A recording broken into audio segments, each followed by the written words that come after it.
Welcome to Outlaw Edge Blade Works. Appreciate you guys checking out my channel today.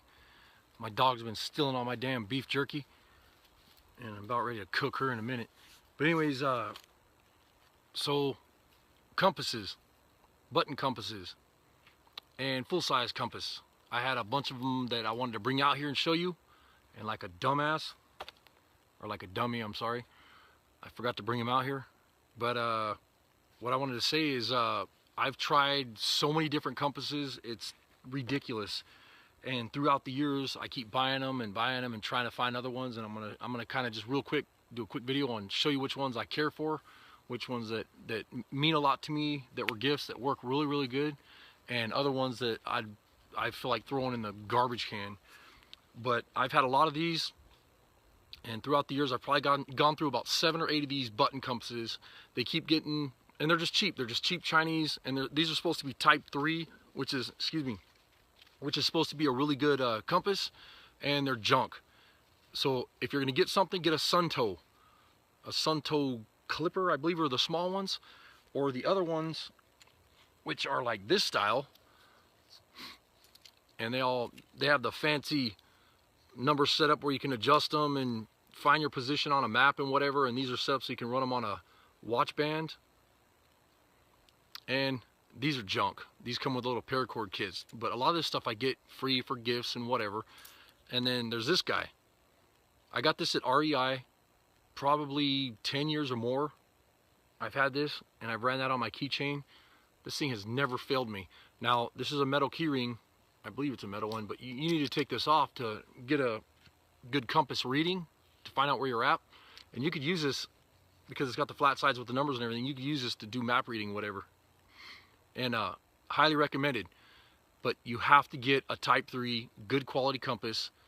If you're gonna be messing around, don't base your life, your you know, put yourself at risk, you know, with a cheap compass out in the woods. If you have to get from point A to point B, and I'm always out in the North Woods all the time, almost every day sometimes. And I don't want to have a junky compass on me, something that I'm not going to be able to trust, like this one right here. And this one here was a gift from my girlfriend, and you know, we didn't know better. We got this at a gas station. I was like, oh, that's kind of cool. It's got a little thermometer, because I'm always kind of thinking about how cold it is and whatever, and looking on my phone when I'm out in the woods. But it has a whistle, a signal whistle, and this is something you can just wear like this on a on a piece of paracord or on your neck knife or whatever. And this compass is garbage. There's like 15 different readings this thing will do, and I don't know what its problem is. And I was looking at it a while back and trying to find, you know, I don't know if it's liquid filled, I can't really tell, but it's junk.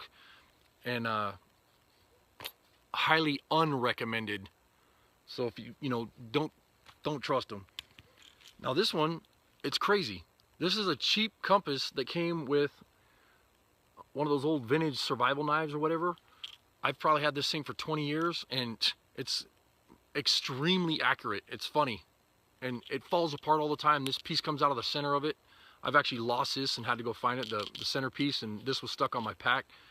And I went back and found this. But it's crazy how the cheaper ones sometimes are awesome, and then the cheaper ones, like these little button compasses, sometimes are junk. And then there's, you know, if you're gonna get a good compass and you can't afford a really nice one, this is from Walmart. It's actually a really accurate compass. It's been a great one, and I'm happy with it. And the only problem is, this was in my pack in my Jeep, and you can see somewhere in there's bubbles floating around in here. And so, you know, the bubbles will start messing with it and whatever, and that's not good. But the other compass here that I have, and I keep them in sunglass cases, that way they don't get all scratched up and tore up. This is my favorite compass that I've ever had, most favorite. And awesome, extremely accurate. It's easy to find out where you're at on a map. The declination is super easy to set up. Red Fred in the shed here, you know, everything's really highly visible. And it comes with this little cheap lanyard or whatever, which I've never used. But, and this is, what is this thing? This is a Brunton Classic. Highly recommended if you're gonna get a compass, and you could afford to have the extra room in your pack or in your pocket or on your neck, this is the one I'd recommend. Anyways, thanks for joining me. Take care.